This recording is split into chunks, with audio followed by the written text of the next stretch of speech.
हरियाणा के मुख्यमंत्री नायब सिंह सैनी के ओएसडी वीरेंद्र बड़खालका ने कार्यकर्ताओं की एक महत्वपूर्ण बैठक संबोधित किया।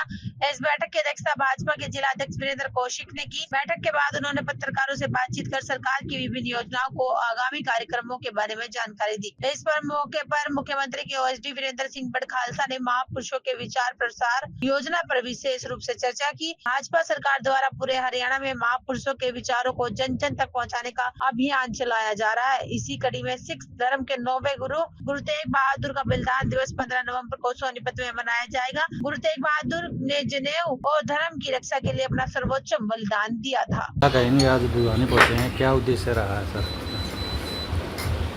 भिवानी एक दो प्रशासनिक काम, यहाँ पर जो जल भराव का कुछ मामला था, कुछ हमें एक आउटरीच कोऑर्डिनेटर के नाते से जिले हर जो भी ओएसडी और जो सीएम स्टाफ है उनको एक इस प्रकार से आउटरीच कोऑर्डिनेटर के रूप में अलग अलग ज़िले आवंटित किए हैं। तो उसमें से मेरे ज़िम्मे में भिवानी, रोहतक और झज्जर ज़िला है।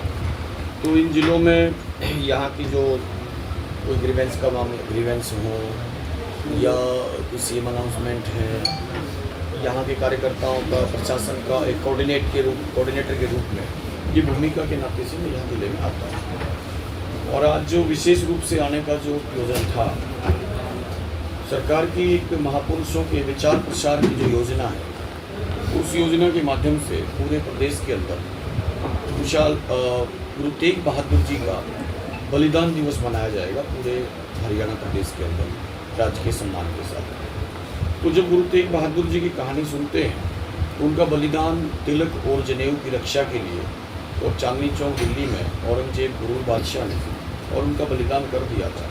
तो उस चीज़ की उनके शरीर को भाई लखी शाह बंजारा, जो एक व्यापारी था, रुई का व्यापारी था, उनके धड़ को लेकर के अपने घर में चला जाता है और वहाँ जा कर के और अपने घर के अंदर गाड़ी को डाल के और घर में आग लगा देता है। इस प्रकार का एक संस्कार शरीर का उनका हुआ। और उनका उद्देश्य इतना था कि औरंगजेब का कि लोगों के अंदर एक भय पैदा करना कि जो औरंगजेब से टकराएगा उसको टुकड़े टुकड़े करके और दिल्ली के 10 दरवाज़ों पर टांग दिया जाएगा। इस भारत ने कभी भी देश दुनिया की, इस भारत का ये गुलाम कभी नहीं रहा। यहाँ के लोगों ने गुलामी को कभी स्वीकार नहीं किया। आप कोई सन निकाल करके देखिए, कोई समय निकाल करके देखिए, क्षेत्र के प्रदेश का, इस देश का कोई प्रदेश निकाल करके देखिए जहाँ कभी पिछले 2-2.5 हज़ार साल तक ये आज़ादी की लड़ाई लगातार संघर्ष लोगों ने किया। तो उसी के माध्यम से, और वो जब शीश को और उनके धड़ को दिल्ली के दरबार में और बेअदबी के लिए लाया जाने की बात आई तो कुछ भाई जीता उस शीश को लेकर के और दिल्ली के लिए, दिल्ली से पंजाब के लिए निकल पड़ता है। और रास्ते में एक गांव आता है गढ़ी, जो वर्तमान में बड़खालसा गांव के नाम से जाना जाता है। वहाँ एक खुशहाल सिंह दैया नाम के एक व्यक्ति थे और उनके पास जब वो सिर उनका जो शीश था, गुरु जी का शीश लेकर के पहुँचे तो उनके सामने दो, उस शीश को बचाना, अगर वो शीश वापस चला जाता तो एक बैड एग्जाम्पल सेट हो जाता कि जो औरंगजेब से टकराएगा उसके लात मारी जाएगी, उसके सर को या उसको अपमानित किया जाएगा। तो उस अपमान से बचाने के लिए बताते हैं कि खुशहाल सिंह ने उस चीज़ को और एक भ्रम पैदा करने के लिए, खुशहाल सिंह का चेहरा मोड़ा गुरु तेग बहादुर के चेहरे से मिलता था, उन्होंने अपनी गर्दन कटा करके और वो उन सैनिकों को ये कह करके सुखवा दी कि ये गुरु तेग बहादुर की सर है और वो जो शीश था वो आनंदपुर साहिब के लिए रवाना कर दिया जाता है। तो ऐसी एक कहानी वहाँ पर 3 वर्षों से, आप जब कभी विकिपीडिया में जाते हैं तो एक छोटी सी 4 अक्षरों 4 लाइनों की कहानी आती है। तो आज इस सरकार का जो इतना बड़ा एक विषय चला है कि ये देश अपनी परंपराओं से जुड़ा रहे, अपने महापुरुषों से, बलिदानियों से जुड़ा रहे, तो ऐसा करके और ये एक कार्यक्रम वहाँ पर बहुत भव्य कार्यक्रम नवंबर मास में होने वाला है 15 नवंबर को। तो उसके माध्यम से यहाँ आज कई स्कूलों में SMD स्कूल के अंदर उनके नाम से एक कक्ष का निर्माण यहाँ पर हुआ है, उनका कक्ष का नाम रखा है। ऐसे ही एक भगत सिंह स्कूल के अंदर एक कक्ष का नाम खुशहाल सिंह दैया के नाम से रखा है। ऐसे ही आज Lal Bahadur Shastri senior secondary school के अंदर भी एक कक्ष का नाम खुशहाल सिंह दैया के नाम से रखा है। और ऐसे ही गांव में एक पंचायतें भी हुई हैं। तो लोगों ने वहां आने के लिए निमंत्रण करने के लिए मैं आज यहाँ पर आया था और इस मेहरबानी से आप लोगों से मिला मिल रहा हूँ। सर बात ये विषय तो इनका है, मैं तो आपका प्रशासनिक कोई बात हो यहाँ के लिए तो वो मैं बताऊँगा।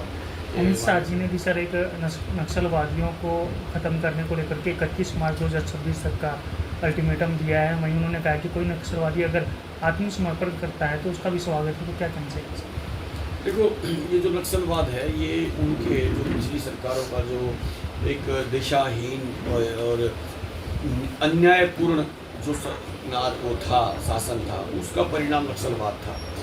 और माननीय अमित शाह जी ने जो किया है और इस पूरी सरकार ने जो किया नरेंद्र मोदी जी के नेतृत्व में, उन्होंने बस एक ही रास्ता अपनाया था, वो था न्यायकारी कानून व्यवस्था देना।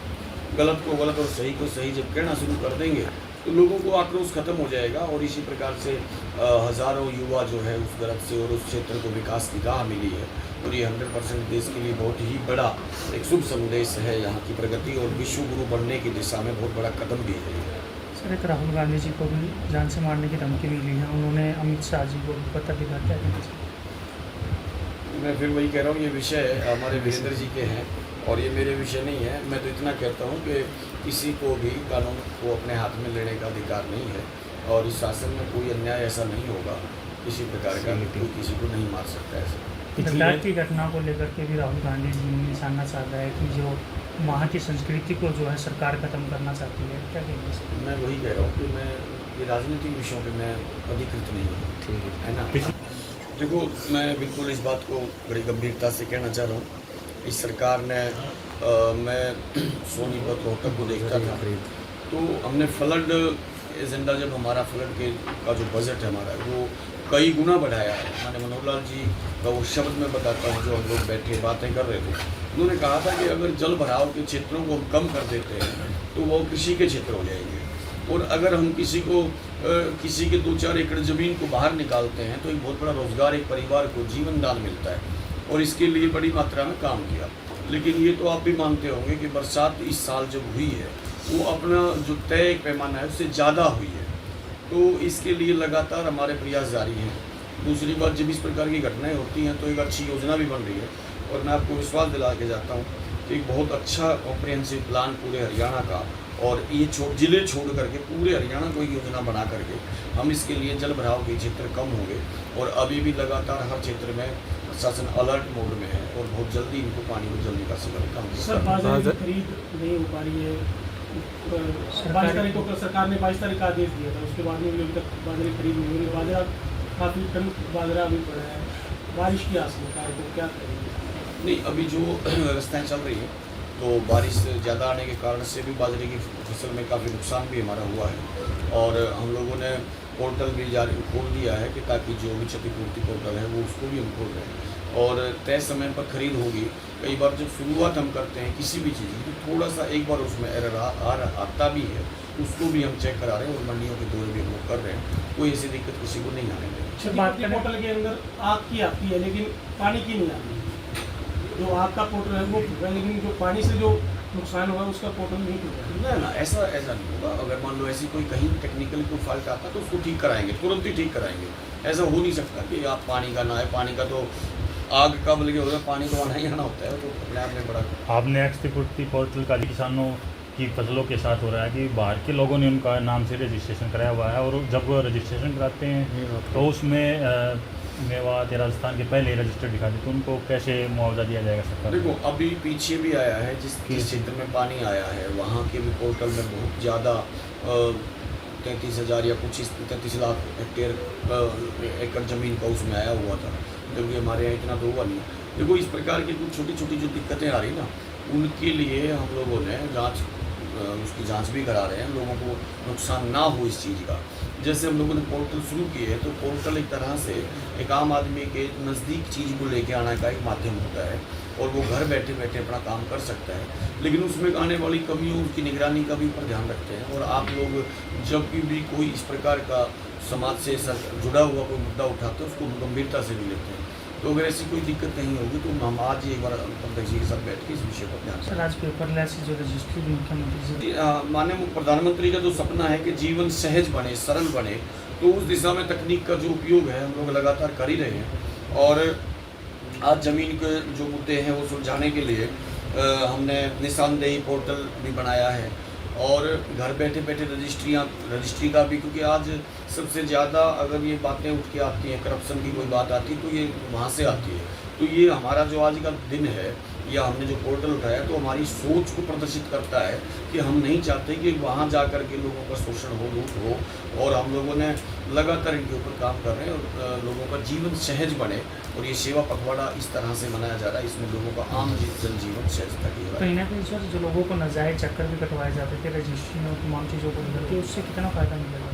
उससे सारा ही फ़ायदा मिलेगा। एक आई है ये चीज़, अब इसको हम घर बैठे बैठे हर चीज़ एक हमारे पास तकनीकी दस्तावेज वो रहेगा, एविडेंस उसका, और वो घर बैठे बैठे अपनी सेवाओं को प्राप्त करेंगे।